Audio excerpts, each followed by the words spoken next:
it's online. But I am actually trying to record Gotcha. the lectures. And I put them on YouTube so that you could go either straight to my YouTube channel and you can see there's where I post them. Or you could go to my blog, which is where I post the quiz question, the link to the video. Okay. Got it. So you don't have to be physically present, because remember, all my requirements for grades can be emailed to me. So there's nothing that I will give you in class Mm-hmm. that you have to physically hand me on paper for your grade. Got it.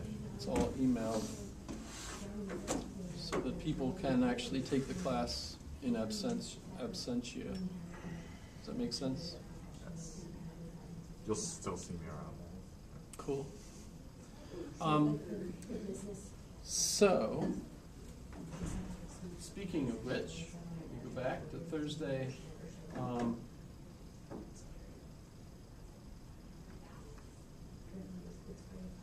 I really enjoyed your responses, although pretty much everyone that did the research on the quiz question were finding pretty much the same thing, which I didn't know. I mean, you guys find a lot better stuff than I do. But this chick is toast. Odd meme? Would you call it a meme? Yes? Could be categorized as one, I It could suppose. be, I guess. What's a meme? It's an art that expresses your emotions using Well, I mean, contemporary art. Yeah, loosely contemporary. I think an important meme is bum bum bum bum. Yeah, I guess. Well, that's what Susan Blackmore says. Oh, well, this is black. That is very big.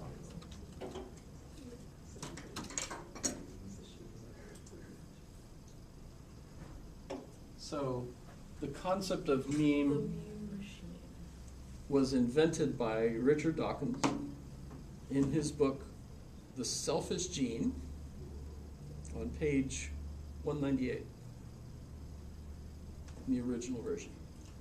Richard Dawkins. That's not the meme that I'm thinking about, right? He came up with it. It was just a 2-page thing that he just threw out there with the idea that the selfish gene, right? Genes, his theory was that genes reproduce in order to reproduce. In other words, the main goal in life for a gene is to continue to reproduce more of itself, right?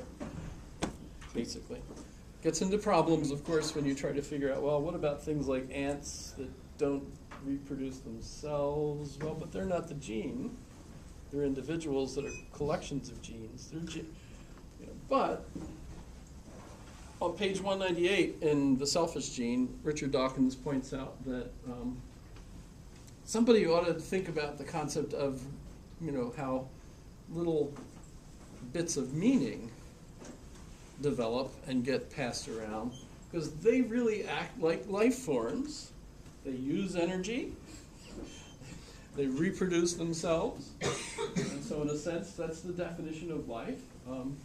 And so it would be interesting to see if somebody did something with that. And one of his graduate students took off with that and gave us the meme machine. We are meme machines. In other words, we're not just trying to spread our genes by procreating other human beings, right? Sexual procreation. But an awful lot of humans decide to be celibate, to live a life where they're not procreating, but instead they might completely immerse themselves in an opportunity to spread the memes that their brains are infected with, right? That's me. Hey, I'm so into philosophy, I want to have as many people reading philosophy and arguing about philosophy as possible. It's just, it's my religion almost, right? So what am I doing? You know, I'm not spreading my genes, I'm spreading my memes. So I'm a meme machine, yes. I noticed on the syllabus it said we needed to have our philosopher picked out. Oh, that, Is there a sign-up sheet or? no, but I do have a list. Oh, okay, I just didn't know if we were like If you signing click up on the or not. list, It needs to come from your list, correct? yeah, but you can also come up with Temporary others philosopher. that you like, so I'm not limiting you, I'm just, the list is there primarily as a, in case you don't know who Yeah, I just didn't know if we are needed to sign up possibilities. or I've got a whole list of possibilities out there. Francis Fukuyama, how many of you have heard of Francis Fukuyama? But, Not until I look at the list. but Yeah. there he is, you know, an absolutely fascinating, brilliant guy. More of us should be reading him. You know, that's absolutely the case. Me and Steven Pinker have the same birthday. Well, that's pretty cool. I know, I think I might take him for that. Yeah. Are you Ashkenazi too? No, He is. He's Ashkenazi, and his wife is too, which is He's been kind of. married 3 times. Are they allowed to? But he hasn't had any children, as far as I know. Really? His wife has, I think. Oh, Well, they're Just like, Yeah. very, very complicated family Yeah, tree. he's, Just like each time he's been married, it's been for more than 10 years, but he's been, Rebecca is his wife. I think that's true. He's just been married. is divorce allowed in Orthodox Judaism? Probably not. I don't think they're Orthodox. Aren't Ashkenazis But Orthodox? not necessarily. That's their genetic. I thought it was. Yeah, I don't think he's Orthodox. I doubt it. In fact, one of her books is kind of biographical about him. It's a novel, and it's about a professor who gets in trouble. You'd have to read. I can't remember the whole thing, but as I was reading and I was realizing, hey, that's Stephen. You know, so that's kind of. You know, it was the professor arguing with another professor over religion and having a debate, and yep, I can see that. That's exactly where and his debate side is no, God doesn't exist, etc. So he's not practicing. No. Of course, an awful lot of Jews don't believe in God. That I think are quasi-Orthodox anyway. Do you mind if I interrupt you for 2 seconds? Obviously not. Oh, good. you could say yes, I suppose, Well, no, but that would be no. awkward. No, please. Thank you. Oh, we're advertising the lecture Kinnick series. lecture, Yes. yes. So for those of you who have had my classes before, or those who haven't, my name's Katie Ringsmith. We're gonna launch the second Kinnick lecture series, the spring series, on Thursday. On the lineup, we have Sven Hawkinson, Dr. Hawkinson. Sven is the former director at the Kodiak Museum, the Alutiiq Museum in Kodiak. He's also down at the Burke. He is the first Alaska Native to graduate with a PhD from Alaska, Alaska Native to graduate from Harvard with a PhD, and he's a MacArthur Genius Award recipient, which means people gave him like $1 million to do whatever he wants with because he's that awesome. And so what Sven's going to do is talk about Alaska and the Pacific world. He's going to talk a little bit about a French explorer that he's been researching. And he and his daughter went down to the Aleutian Islands this last summer to retrace this French explorer's kayak trips. And what Sven's really interested in are the 4 Unungan kayakers who really helped the explorer make, his travels in this distance that's pretty extraordinary. And we also have performing from Anchorage, Pacific Bloom, and we'll look at Polynesian settlement of the Pacific and really looking at this maritime technology. We'll have Aleut kayaks on display, and oh, by the way, free food. So you can't beat that. It is free. We really want to highlight the middle college program particularly. This is an event we're really trying to focus on for the Eagle River Chugiak community, really trying to present the college as an important presence in this community and highlighting all of you guys, all of the fantastic things that you're doing. And we want the community to understand how important this university is to this, community and to Alaska generally. So come on out, bring your friends, bring other high school friends who are thinking about this program. Maybe you have younger brothers and sisters in middle school who might be interested. Bring them out too. It's family friendly, and it should be a lot of fun. So And it's Chugiak High School, Chugiak High School, Thursday evening. doors open at 6, and the featured presenter starts at 7. So we'll have the food and meet and greet, so you can meet and talk with Sven. I mean, it never hurts to get these kind of connections now, especially if you want to go on for future jobs, future, Will that letters be of in one of the recommendation. classrooms?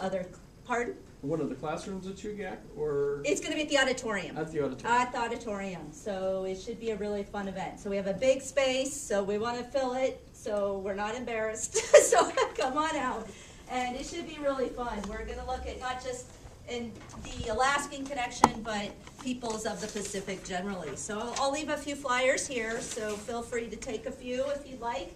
And otherwise, I think we have it also digitally, so you're welcome to Your send it. presentation just now is going to be on the internet too. Oh, well, there you go. Well, awesome. Too bad I stumbled on all of my You did great. You did great. sentences.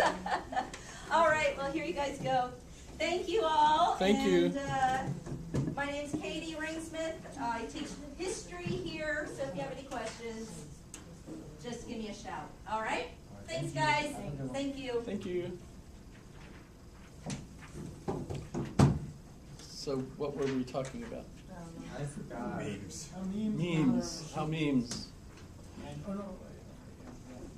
But I forget why I got into that.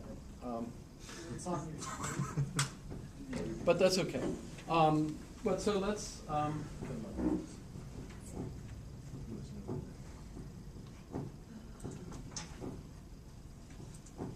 Let's do what we're supposed to be doing. Which, I mean, I had something on there that we're supposed to be doing.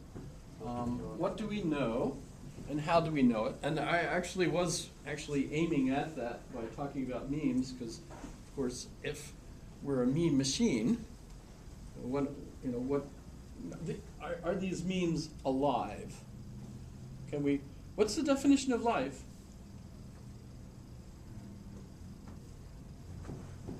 Being able to reproduce, taking in the sustenance and putting out another sustenance, all the excess of said sustenance. So Stuart Kaufman, if you're familiar with him at all, this was actually the definition, the official definition given to Vice President Al Gore when they were shooting stuff to Mars to look for life. And Al Gore asked the scientists, "What is life?" And they all just sat there like, except for Stuart, who said, "Any complex system that does at least one cycle of work, uses energy, and reproduces itself." So that's, I'll show you Stuart. Stuart's cool. We managed to condense a whole paragraph into one sentence. I guess you could make a paragraph out of that. Oh, Google did. You did? Yeah, Did I say that correctly? you did. No kidding. So, except for the whole part about distinguishing itself from inorganic material. Did he say that? Well, I mean, because it's talking about the complexity necessitated for the components, required to be part of an organism that is living. Yeah. Okay, yeah, because I don't recall that being in his definition that he gave Al Gore, but it could have been that his definition is expanded somewhat. Yeah. But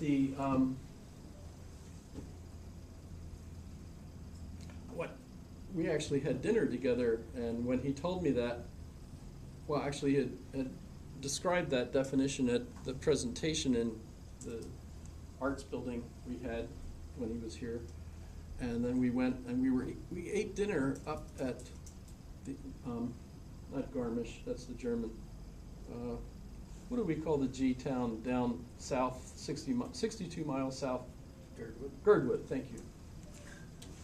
Garmisch. The heck? Nice.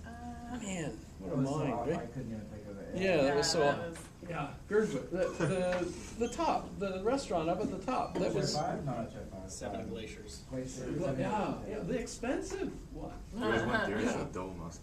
But I didn't have to pay. That was my first time there, and thank Nice. goodness, because I didn't have to pay, because the Complex Systems group paid for it. Where are you going to play? I know, but plus, he got drunk. Ah, And while he was sitting there, and I said to him, you know, based on your definition, I'm not alive, because I've got lots of friends that would say I never did a day's work in my life. rude. You know, and I haven't reproduced, because even though I have 4 children, they're all adopted. Donna and I could not figure out how to do that. You know, that's, you might think that's an easy thing, you know. Heck, my mom said, you know, don't have sex, because, you know, it only takes one time. You know, and so, you know, we got married, did it that one time, and we're still waiting. That was, no, that's just a joke, and my wife hates it, so. And I did that on camera. So if she watches this She video. never watches any, no one watches these. I showed But it to so, my friends. That's pardon? I showed it to my friends. No kidding. That's great. Maybe I'll have more students. But so it's, you know, so, but I do eat. But so I don't reproduce. So strictly speaking, that's a requirement for life. I'm not life. A lot of us aren't, especially the meme machines of us, right? You know, they're more concerned about spreading our memes than our genes. But that's okay, because that's not really what he meant. I'm really a complex system. I'm an ecosystem. He's talking about life. He's talking about all the cells, and maybe even smaller, right? Right? You know, and they're reproducing. Because otherwise I wouldn't be here. You know, because our cells have to reproduce, like, depending on the organ they're from. Liver cells reproduce constantly, hence the wonderful metaphor of, who is it? Who's the guy that keeps getting eaten every day, and then at night his liver grows back? Oh, God. The Greek guy?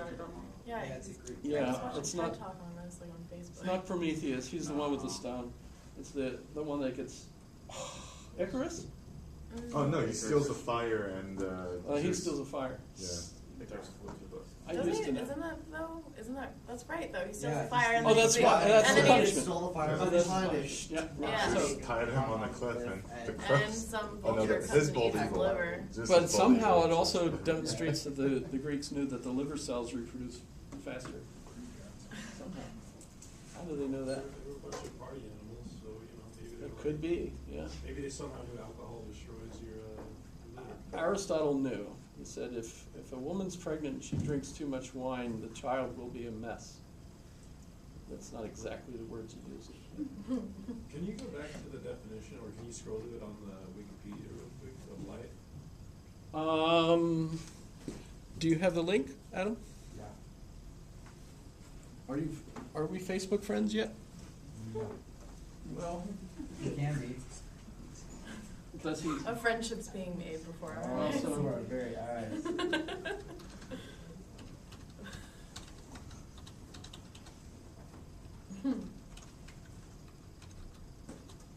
Oh, fingers. Well, I mean, I just use 2 words as Google to define life.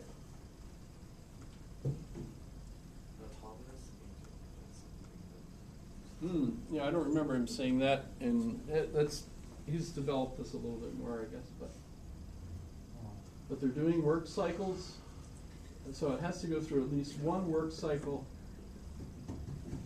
What is defined as a work cycle? Is it like Like Crab easy cycle? stuff. Thermogenesis? So it uses energy and does something. It doesn't have to be very complex. Does fire count then? Because fire reproduces. Fire is also Does- alive, and we does can a discuss cycle, that for a while, and too. He never referred to fire as alive, but Because it can't distinguish itself from energetic Yeah. material. But, I mean, you know, the thing with Al Gore was that the scientists said, you know, what they had hoped was that when they find life somewhere else, it will be different than life here. But not too different. But, well, yeah, so in some respect, it has to be life. But Stuart Kaufman is also the scientist that argues you get life for free, that life is, it's not like a magical moment or anything, but it's once a complex system gets complex enough, it becomes life. So life is a natural evolution out of complexity that gets more complex and more complex and more complex. So Stuart Kaufman, he's a genius, he's brilliant. And by the way, he told us how to convince people we're brilliant. And it works. He says, first you tell them something that they all know. Then you tell them something that they've heard about. And then you just go way out there, you know. What do you mean? Say something outrageous. What? And it was funny because he had just done that to the whole auditorium. We were all impressed. You know. Okay, so the topic today is knowledge. So how do we know things? What's the definition of life? How do we know that? We make that up. We make up words as we go. English isn't a real language, I don't think. How so? It's a system of symbols. Well, I mean, when you look at other languages, they seem relatively coherent. The rhyme scheme, the vocabulary, but when you look at English, English is a hodgepodge. Very phonetic. Right. Well, it's not phonetic. Frenetic, kind of crazy, it's all over the place. Oh, very nice, yes. Yeah, because we have Greek roots, we have Latin roots, and they're in conflict, so how do you pluralize octopus? Octopi.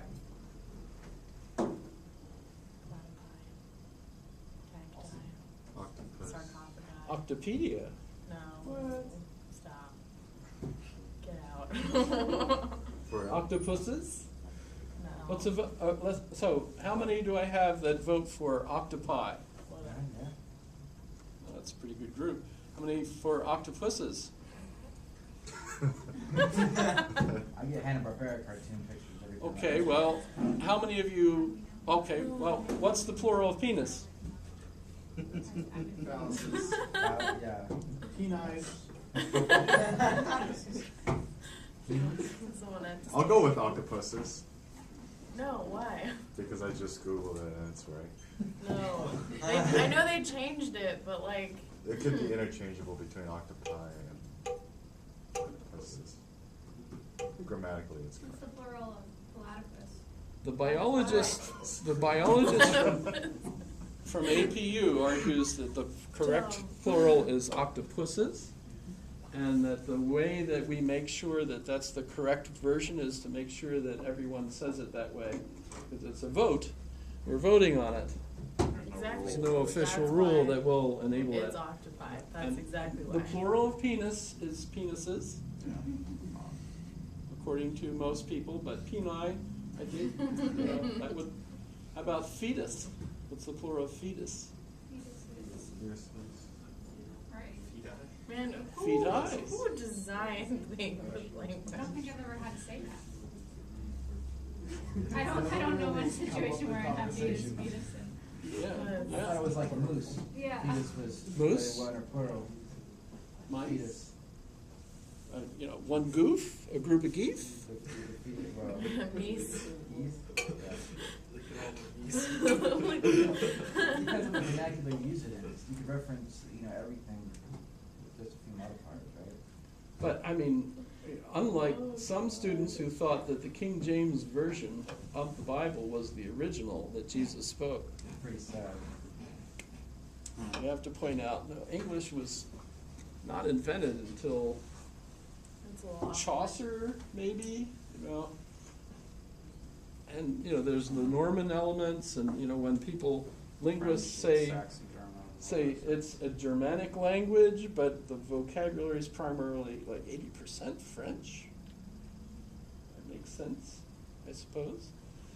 But you could get gung-ho over this topic. Where did we get the word gung-ho? You know it, right? You use it, right? Yeah, Where is that from? Probably from another language. Gung-ho fat choi is Happy New Year There you go. in Chinese. We just steal everything. Good old English So in by there. Golden Week, everything shut down, right? The other night, being the kind of, having the kind of life I lead, Mm. I was on my Oculus Rift and I was watching live 360 videos around the world, and there was a discussion among a group of suited Europeans, all of whom spoke English with an accent, although there were various accents. As far as I could tell, not a single person in the room was an American or British, but they were all speaking English together. It was a UNESCO conference of some sort, and they were all speaking English. I was thinking, this is amazing, because none of them speak English as their native language. It's all a second language that they've learned, and yet English is the common, and one of my favorite phrases is, English is the, now I can't remember the phrase. It's my favorite too. It's a bum. The lingua franca. English is the lingua franca. Have you ever heard that? No? Lingua franca is Latin for French language. Oh dear God. It's just absolutely hilarious. It's true though, we've stolen Well, French everything. used to be kind of the world language for a while, so I mean, if it's referring to that we're the new world language. So it's a language that is adopted as a common language between speakers whose native languages are different. But strictly speaking, this is language and this is French. Yeah. So the phrase French language So, means the common language. Did they just expand upon that from what I was taught in English class, that the common language was kind of looked down upon, that we insist that we all speak English? but- Vernacular. That's the vernacular, yeah. But we also had the necessity for, say, anybody that flew, any pilots and whatnot, the common language would be English when you're coming into land, no matter where you are. Which is actually a problem when their English is poor. Yeah.